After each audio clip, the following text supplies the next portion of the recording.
போத்துன ஆபிரகாமா தடியை வச்சுக்கிட்டு புழுதியின் மத்தியில் நிறுத்திட்டு போகிற இடம் என்னன்னு தெரியாமல் ஒரு 10 ஆடை வச்சுக்கிட்டு இப்படியே தேடிட்டு இருக்கிறதா காமிக்கிறான் அவன். ஏன்னா அவனுக்கு புரிஞ்சது அவ்வளோதான். இங்கே வந்து பிரசங்கம் கேட்டிருந்தா ஒழுங்காக சினிமா எடுத்திருப்பான்.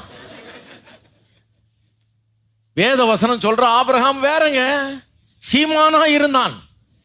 வெறும் 10 ஆடு இல்லை, பூமியே தாங்கலையும். அவன்கிட்ட இருந்த ஆடு மாடுகளை மேய்க்கிறதுக்கு இடம் இல்லாம போச்சு. அவ்வளவு ஆடு மாடுகள் பெருகுது.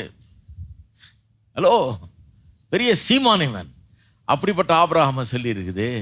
நாமெல்லாம் ஆபிரகாமின் சந்ததியார், ஆபிரகாமுடைய பிள்ளைகள். ஆபிரகாமுடைய ஆசீர்வாதம் நமக்கு சொந்தமானதா இருக்கிறது. ஆபிரகாமுடைய விசுவாசமும் நம்முடையது.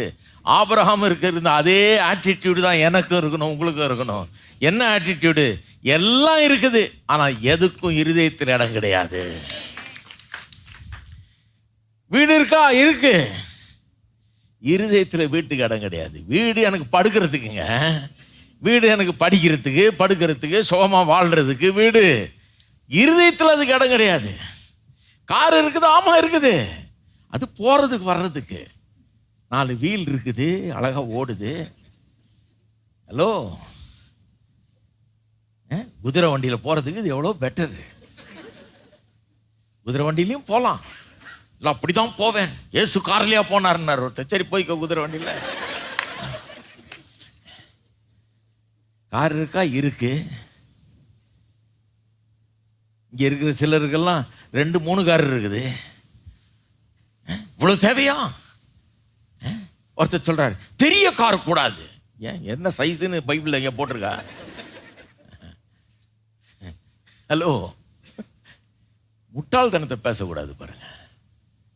இருக்குங்க, போறதுக்கு வேணுங்க, போறதுக்கு வேணும், பயணிக்கிறதுக்கு வேணும். 4 இடம் போகணும்னா காரு வேணும். இல்லை பிரதர், இங்கேருந்து பஸ் ஏறி அங்கே வந்து இறங்கி கொஞ்சம் தூரம் நடந்து வந்து அங்கே யார்கிட்டயாவது கை நீட்டினீங்கன்னா அவன் ஏற்றிட்டு வந்து விட்டுருவான். போகலாம், ஆனால் எனக்கு தேவையில்லை. அது மாதிரி கர்த்தர் ஆபிரகாமின் தேவன். இருக்கிறது நல்லது, ஆனால் இருக்குதுங்கிறதுனால இதை போய் கும்பிட்டுட்டு கிடக்கிறாரு.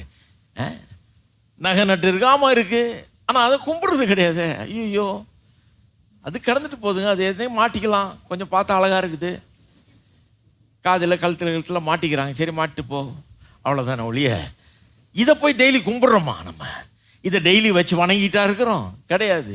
கிறிஸ்தவர்களெல்லாம் பண்ணுறது யூஸ் பண்ணிக்கிறோம், சில காரியங்களுக்கு உதவுது, யூஸ் பண்ணிக்கிறோம், அவ்வளோதானே ஒழிய உள்ளமும் இருதயம் கர்த்தருக்கு சொந்தமாக இருக்கிறது.